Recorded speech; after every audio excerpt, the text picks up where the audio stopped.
Good day to all of you. Myself, Dr. Shariu M. Thorat, Associate Professor from Sri Shivaji College of Arts, Commerce and Science, Akola. In this presentation, that is IR Spectroscopy, this is basically meant for BSc final year students of chemistry of Sant Gadge Baba Amravati University, Amravati.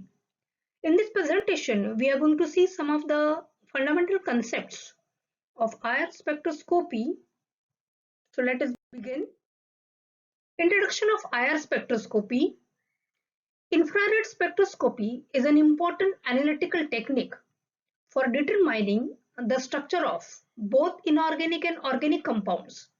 It is also known as vibrational spectroscopy.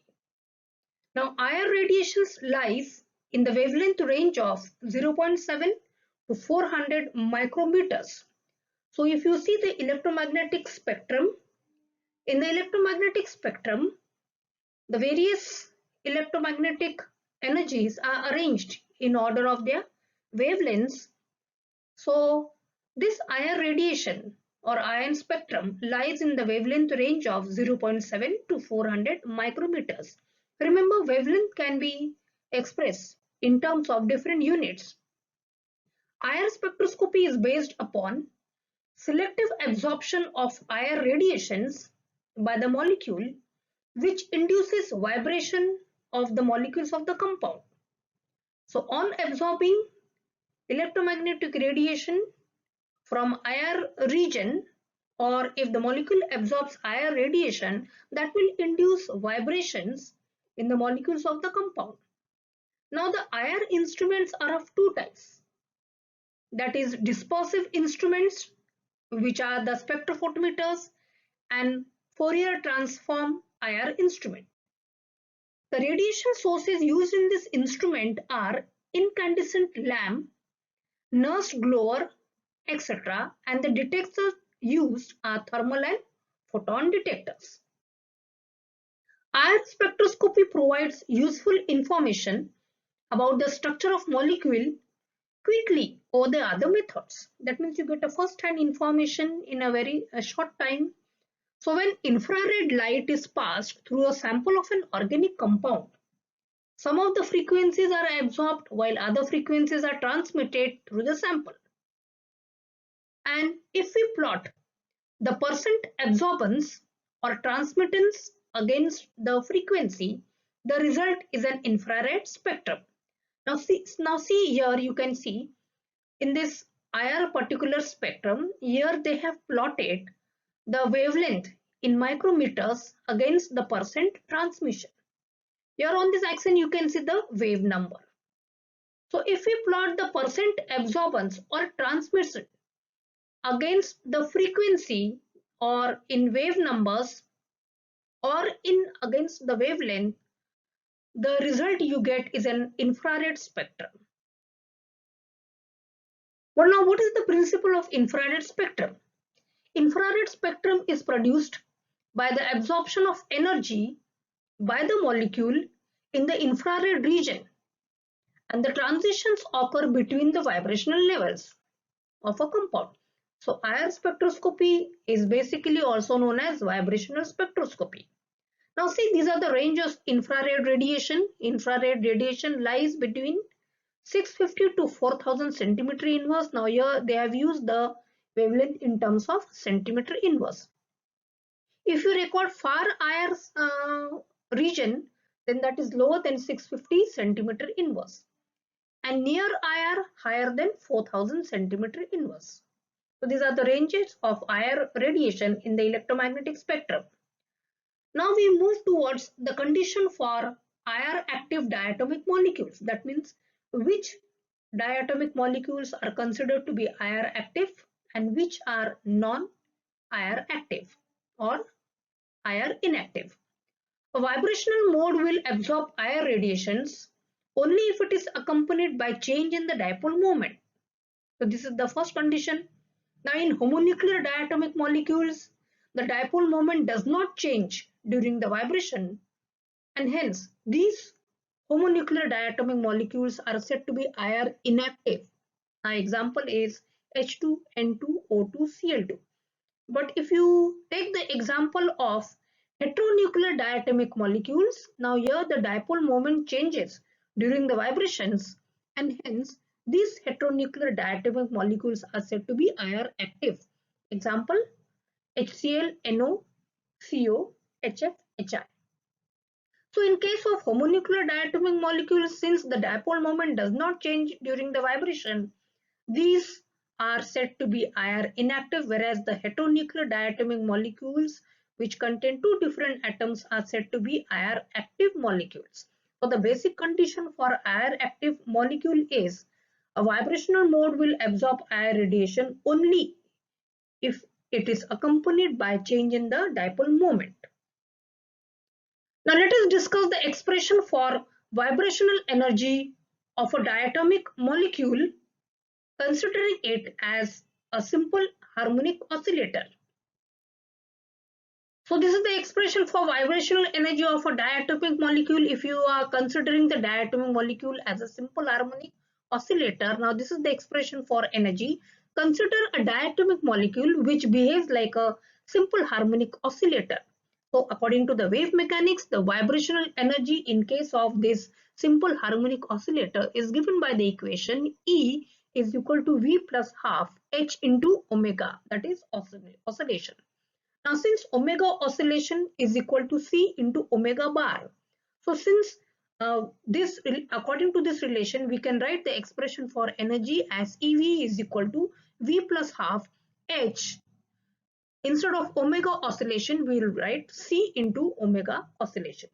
Now what is this V? V is the vibrational quantum number which are having values 0, 1, 2, 3, etc.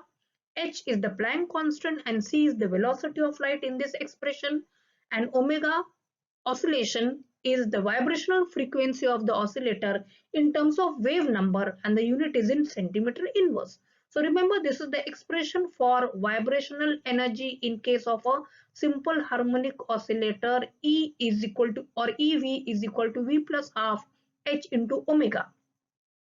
Okay, and if you express omega in terms of the wave number, that is vibrational frequency in terms of wave number, the relation is omega oscillation is equal to C into omega bar.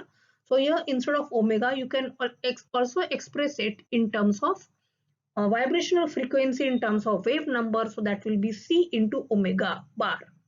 So this is the expression for vibrational energy of a diatomic molecule in case of simple harmonic oscillator which are showing the vibrational movements. Now here you can see the vibrational energy level diagram. On y-axis we have plotted vibrational energy in centimeter inverse, whereas on x-axis this is the internuclear distance, that is the distance between the two atoms in a molecule if you consider the distance as Re. Now here you can see the first energy level. So the vibrational quantum number is V is equal to 0 and the corresponding energy is half H nu 0. Consider the second energy level, vibrational, this quantum number V is equal to 1, this is V is equal to 2, V is equal to 3, and these are the corresponding vibrational energy. For V is equal to 1, 3 upon 2 H nu 0. For V is equal to, vibrational energy is 5 upon 2 H nu 0. And for V is equal to 3, the vibration energy is 7 upon 2 H nu 0. Okay, so this is the vibrational energy level diagram obtained in case of the Ir spectroscopy. Now here again you can see the vibration energy level diagram. Here we have plotted the potential energy against the internuclear distance. You can see this type of curve which is obtained. Now this curve is not only showing the vibrational quantum number, that is V is equal to 0, V is equal to 1, V is equal to 3, 2 and V is equal to 3. These are the vibrational energy levels you can see which are denoted by V. But in between the two vibrational energy levels, here you can see the closely situated rotational quantum number J. Okay, so these are the rotational energy levels. In between the two vibrational energy levels, you can see the closely spaced rotational energy levels which are having values from 0, 1 to 3, etc. So the rotational energy levels, they are shown by a rotational quantum number J, whereas the vibrational energy level are shown by vibrational quantum number, that is V. So this is again the diagram of vibrational energy level, which is plotted against potential energy and internuclear distance. Now what is the 0-point energy? Okay, for the lowest vibrational energy, we can consider it as 0-point energy. The lowest vibrational energy is for V is equal to 0. And for V is equal to 0, the lowest vibrational energy, which is said to be the 0-point energy, that the value is half omega bar oscillation. So this is called as the 0-point energy for lowest vibrational energy level. Now here you can see again through a pictorial diagram, they are showing the on y-axis the increasing energy, and on x-axis they have showed the different energy levels. This is the ground electronic energy level. Okay, now here you can see the vibration energy levels, which are separated. Now here the closely spaced rotational energy levels, and in between the two rotational energy level, here you can see very closely spaced translational energy levels. Okay, so on the extreme right, whose energy is very less, that is the translation energy level. Then the rotational energy levels, which are spaced away or far from each other as compared to translation energy level. Now you can see the more far away spaced vibrational energy levels, and of course electronic energy level, the gap between the two energy level is very high.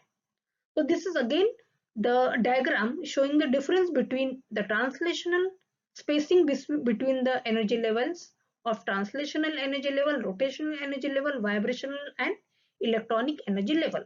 So here on y-axis, the increasing values of energy, you can see the energy is maximum for electronic energy level. That means for electronic transition, the energy required is very high. Okay, and the least energy is required for uh,